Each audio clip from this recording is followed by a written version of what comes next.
Inaasahang lalawak pa ang ugnayan ng Pilipinas sa mga bansang kasapi ng ASEAN. Ito ay matapos ang matagumpay na pagtitipon ng mga leader ng bansa na dumalo sa 23rd ASEAN Summit sa Brunei Darussalam. Bukas naman ang bansang China sa pagsusulong ng joint development sa usapin ng West Philippine Sea.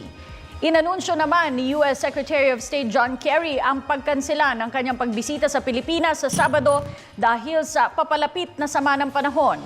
Nag-uulat si Rocky Ignacio mula sa Brunei Darussalam, live. Yes, maraming salamat. Tumal na nga nagtapos ang 23rd ASEAN Summit dito sa Brunei Darussalam.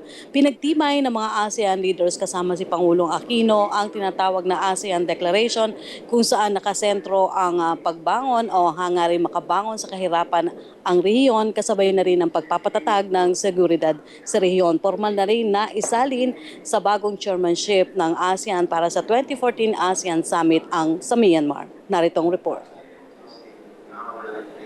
ng ASEAN leaders kabilang na si Pangulong Aquino ang Bendarseri Begawan Declaration na naglalayong mabigyan daan ng ASEAN Community sa 2015. Sa pagtatapos ng 23rd ASEAN Summit sa Brunei, nakapaloob dito ang pagpapalakas ng people-oriented, people-centered at rules-based approach.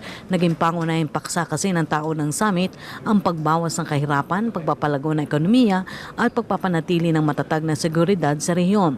Sa temang Our People, Our Future Together, nagkaisa ang mga ASEAN leaders na magkaroon ng produktibong resulta ang pulong para mabigyan daan ng mga nararapat na bunga sa loob ng 2 taon. Bukod sa pagbawas sa kahirapan, pinatatag pa ng mga leader ang pagtiyak ng peace and stability sa rehiyon, partikular na ang pag-iwas sa paggamit ng armas nuklear at pagbalangkas ng Code of Conduct sa West Philippine Sea.